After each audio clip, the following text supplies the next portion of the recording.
Hey guys, welcome back to Just Fixing Garage. And today's episode is going to be a little spoiler. I don't know if it's a spoiler, I guess this is just what it is. You can see there's two neons behind me now. So essentially I bought another car. This was a roller, it's the same color, it's 2004 instead of a 2003. I'm going to show it to you in just a second, but I also wanted to point out that I have a cool new banner behind me. I want to thank my wife, Julia, for Father's Day. She bought it for me. I had not had time to put it up. It's been 90 plus degrees here like every day. And this pole barn's awesome, but it is not insulated yet or air conditioned.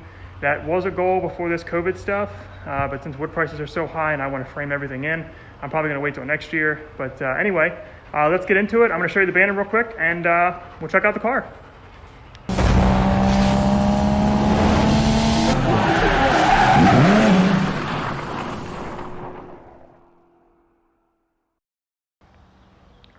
All right, let's check out the new banner. Again, she got it for me for Father's Day. It's just been so tough to put up. I put it up by myself. It's not centered yet. I'll go back and adjust things later, but it's just too hard to do it by myself because it's really big. God, I think it's like 8 foot by 5 foot or something. I mean, this is a 30-foot wall, and these are 10-foot partitions, so that kind of gives you an idea for size. And this is a 14-foot tall ceiling to that, to the top of that sign. So anyway, really tough to put up, really cool. I'll find out where you got it from. I think it was on like $100 or something. It's all vinyl. It's like printed on there. It's really good quality. And it's just cool to have in the shop. So let's get into this. So this is the 2004 SRT-4 Neon that I bought. I bought it as a roller. It was, I don't know, about 45 minutes away. I had my friend Cody go with me to go pick it up, as well as Matt. Matt has the Plymouth Plaza that we were looking at. But, you know, I spent, I think it was $800 for this car with no motor, no transmission, no front bumper. It does have the rear bumper and the rear guard and everything, but it's pretty much as it stands like this. Now, you may think, okay, $800 for a car with no motor and transmission for an 04 Neon. Well, you're right. It seems high. However, there's a couple things in here that I could easily get my money back and actually profit off parting this out, and I could probably part it out within a week or two. Some things would be this hood. These hoods vary from, you know, $300 to $400 for a factory hood that's in good condition. This has the insert. Sure, it could use a fresh paint job, as they all could, but, you know, it's complete, and that's what people are looking for. I have a carbon fiber hood with the other one, but it needs refinishing, and I don't know if I feel like doing that. Next thing, you know, don't mind the camera moving around, are the seats. Now, these are good seats. You know, I mentioned in one of my other videos that I always saw this torn. This thing has no cracks, and I can't even get the camera in there. There's no cracks in any of this leather. This leather is pristine. Like, I want to put treatment on it soon just to make sure it stays good. These seats alone, you should be able to get $300 or $400 for in mint condition. At least that's what I see them going for. I've never bought them, I've never sold them, but when you look them up, they're going for $300 to $400. So now we're saying, okay, let's say I get $500 or $600 out of my $800. Okay, well, what's left? Scrap value. I mean, I could scrap it at that point, but there's so many more parts on this. These side skirts, you know, $50 to $100 for the side skirt set, if they're complete, which in this case they are. Doors, you know, $40 to $50 a door. People are looking for trim pieces. They're looking for the center console pieces. I mean, I've actually considered trying to pick up more of these cars just to get parts, you know, a large amount of parts. The trunk lid, you can get, you know, $50 to $100 for those. The spoiler, people try to buy that by itself all the time, and I have one. You know, things like this that get you the wire harness in there. You know, I got the CV axles and everything. But let me tell you, I didn't buy this for a parts car. That was just my, hey, if it's not that good, I can get my money back. I bought this because it's rust-free. And when I say rust-free, I mean I don't have to do the rocker repair. I don't need to replace my radiator support. I'm not dealing with a rusty engine bay. And, you know, we're going to go through and look at that. But essentially, what I have is somebody else's project that they had. They had a motor and transmission ready and built. And the guy ended up selling the chassis. It's all prepped for paint. Obviously, I'll have to do it again, but it's clean. It's ready. It's all prepped for paint and good to go. And I'm going to be able to pretty much, hopefully, just throw the motor and trans in there that I'm having built. We're going to do an episode on the engine build list soon. And then I ordered a transmission already. I'll talk about that in another video, hopefully when I get the transmission. But either way, I plan on this being my new shell. Now, it's going to need a lot of cosmetic work as far as paint, but structurally it's all good. So what does that mean for our other one over here? Let me move you over. Depending on, come on camera, depending on if I need parts from this one or not. This had my donor engine, my donor trans, and it has a lot of good parts. This was a running car when I got it, besides the engine knock, which was, you know, the spun bearing. I am considering, because I actually bought a new transmission that's rebuilt. I didn't send my old one out. I kept the core because it's a good trans. I plan on trying to find either a junkyard engine or just someone that has an engine locally. I saw one for about $1,000 that was ready to go. I thought about buying it because, in all honesty, I could slap an engine and trans in this car, or slap an engine and then the trans I have, and this thing could be drivable, or even sold or whatever. I could easily get my money back out of it and then some. So that's kind of the options I have. I have plenty of space, so I'm not worried about it. But you know, this car is not trash by any means. This is still a good car. I actually have all the parts to repair the rust. I just know I needed a few doors, a few parts, and it was easier to buy a whole car for some parts I needed than to try to find them individually. So anyway, the focus on this episode is on our newly bought roller. So let's take a look at it outside. Then we'll put it on the lift, and we'll finish up. So thanks, guys. Let's get into it.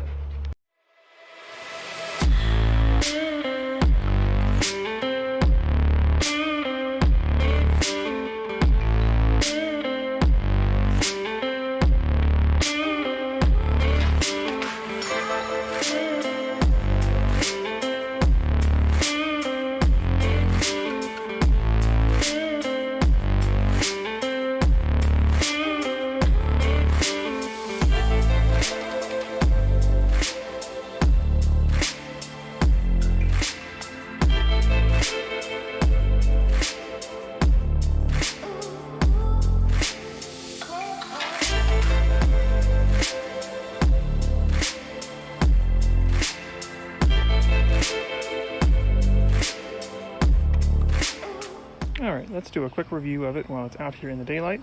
So, as I mentioned, this is a roller car, which means no engine or transmission. It has just about everything except that. I think I'm missing the front bumper. It actually came with the radiator. It came with CV axles, which I'm, not reusing because I've got better ones.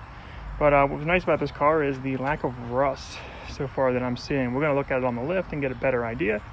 But so far, there's been very little rust. Oh, God, here comes the dogs. I don't know why they're barking at me. All right, so interior-wise, let's see what we got here. Seats are super clean. No rips or tears in them. The interior is complete. Everything is here, as well as, factory radio, everything there, factory, boost gauge. Everything so far has been here. Carpeting, seats, brackets, everything's been fixed pretty well. It even has the headlights. I've got the tail lights. Everything is here. I got the spoiler for it. Not that I would be reusing it. The only thing that does kind of suck is it was hit at some point in the back. Now, granted, the frame is fine. So this is like a frame rail. That wasn't damaged, but the back itself is. I might just pull that out, or I might just leave it. You can't really tell. It's not affecting anything. I might just scuff it up and clean it. Because honestly, if that's the only problem with this and the rest is rust-free, like that's pretty good for me. So. So far so good on everything else. You can see it looks like whoever had this before had been priming it. The paint, getting it ready to be painted, which is good for me because everything is solid, and that'll make it easier when I need to paint it. I can't tell with these side skirts yet if they were factory or not. We'll have to look on the lift. I think they are. I just think they were maybe painted black or got them off a black car, or maybe this is how they primed them or something. Otherwise, that is our quick breakdown of this. Not a big fan of the rims, don't really care. But let's look at it on the lift. All right, it is up in the air, so let's get a look at it. We'll start at the front. You're gonna notice a lot of difference between this one and the first one I've got, which I don't know if the camera is gonna wanna move over there. But yeah, that neon over there compared to the rust on this one. But that was a complete car that was running and driving, while this one is a roller, no exhaust, no engine, no trans.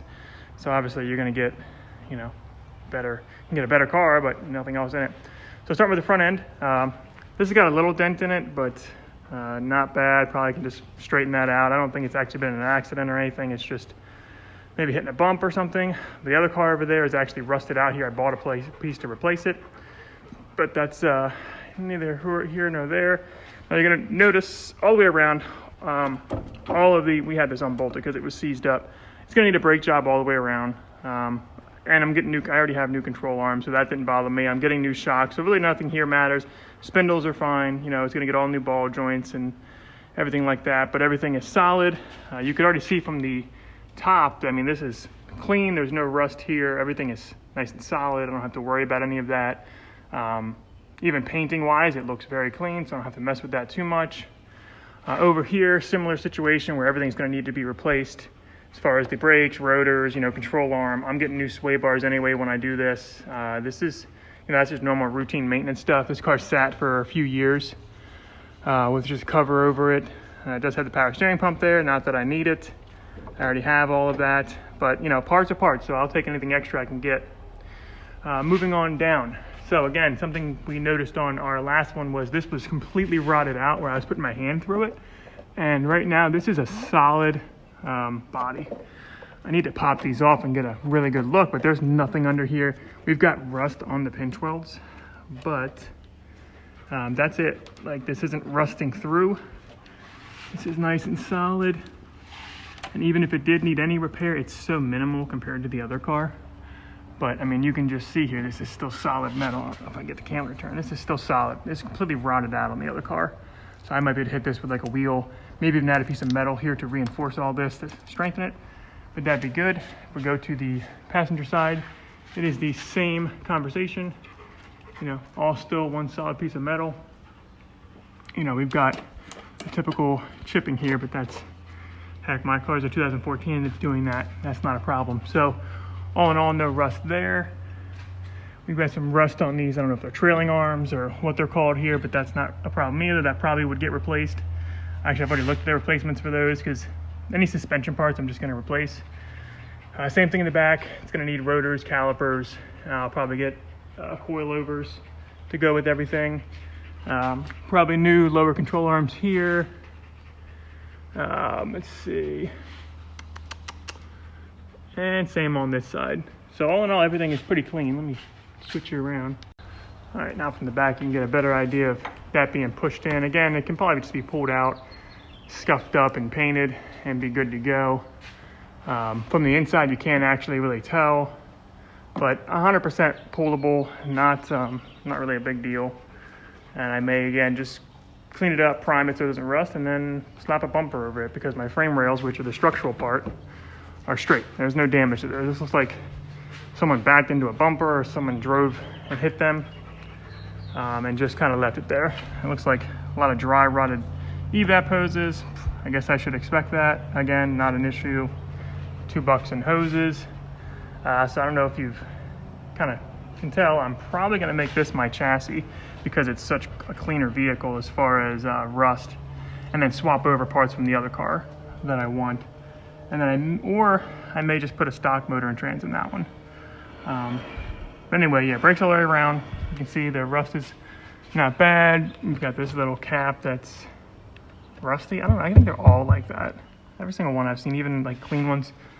But so far so good. So let's talk about you know, what's next with everything. So I'm gonna get this down, I'm gonna get it put in its spot, and we'll follow up. Man, it is just hot out. But okay, so you saw the car, pretty rust-free, and everything is in pretty good shape. I can steal a couple parts off the other car. Sorry, I know I'm just hot and sweaty out here and there's bees. So what's next? I actually have all the engine parts I need now for the engine. I've got my crankshaft in and everything. I'm gonna film a video on that, maybe even today so I can post it next week, or at least start filming it, so that you guys can see all the parts that I bought for this engine and what that's going to look like. I still have to get it to the machine shop. I've got to talk to Caleb from Always Something Garage to see what machine shop he uses so I can drop everything off. But anyway, that's where I'm at right now, is the engine. The transmission has been ordered. My turbo and all the manifold stuff that I'm not going to talk about yet has been ordered. It's going to be really cool. Once they come in, I'll do a full video on those because I'm not going cheap on this. I know it's just a Neon, but it's going to be a fun car, and at the end of the day, I don't plan on getting rid of it. So anyway, guys, thanks for joining. I hope you like this. I've got a bunch more Neon stuff coming. This build is in progress, even if I'm not posting videos as much, only because the progress I'm waiting on is just a waiting phase, you know, parts. I ordered a lot of stuff from DCR, from Modern. Modern was back ordered on stuff. DCR, a lot of it's kind of made to order. So, you know, it takes time. Like the crankshaft took, you know, 2 months. However, the crankshafts themselves were back ordered. So, you know, DCR has to wait for the crankshaft, treat it, and do all that. So anyway, it takes time. So, you know, follow along. I'm expecting to have this car on the road. I'm thinking October, maybe November for my birthday. By then, by the time I'm 30, you know, my midlife crisis mobile. So anyway, guys, thanks. Be sure to like, subscribe, and have a good day. See you.